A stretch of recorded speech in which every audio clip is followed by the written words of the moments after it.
અમદાવાદની seventh day school મામલે વિવાદ વકર્યો છે। અમદાવાદ શહેર ડીઓનું નિવેદન છે, શાળાએ માન્યતા મામલે કેટલાક પુરાવા નથી આપ્યા। ડોક્યુમેન્ટ હોય તો કમિટીને સહયોગ કેમ નથી કરી રહી? વાલીઓ વિદ્યાર્થીઓને ડીઓની ખાતરી છે કે શૈક્ષણિક કાર્યને કોઈ અસર નહીં થાય।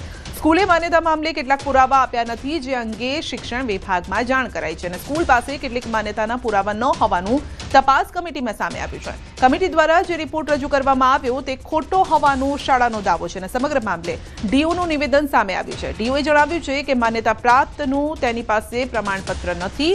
ધોરણ 11-12ની મંજૂરીમાં ખોટું એફિડેવિટ કર્યું હોવાનું તપાસ કમિટીમાં બહાર આવ્યું છે। એ સ્થળ ઉપર ખોખરા જે મણિનગર ચાલે છે ત્યાં માન્યતા પ્રાપ્ત તેની પાસે પ્રમાણપત્ર નથી। પુસ્તકોનું ત્યાં વેચાણ ખોટા એફિડેવિટ પણ રજૂ કરી જે છે એ ગુજરાત બોર્ડ સાથે પણ ધોરણ 11-12ની મંજૂરી જ્યારે મેળવી છે તેમાં પણ ખોટું એફિડેવિટ કરેલું હોય છે એવું અમારા તપાસ કમિટીમાં બહાર આવ્યું છે। ખોટું એફિડેવિટ એફઆરસીમાં પણ રજૂ કરેલું છે કે મંજૂરીના આધારો સ્પષ્ટ કરો, વાલીઓ માટે તમે ખુલ્લા મૂકો। તપાસ કમિટીને આટલો બધો સમય આપ્યો તેમ છતાં તમે એના કેમ રજૂ કરતા નથી? અને વિદ્યાર્થીઓને હું એટલું ચોક્કસ કહીશ, વાલીઓને ચોક્કસ કહીશ કે બાળકોનું શૈક્ષણિક હિત નહીં જોખમાય।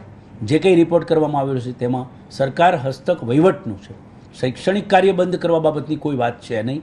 એ ચાલુ જ રહેશે અને વિદ્યાર્થીઓની કોઈ પણ પ્રકારની તકલીફ પડશે નહીં।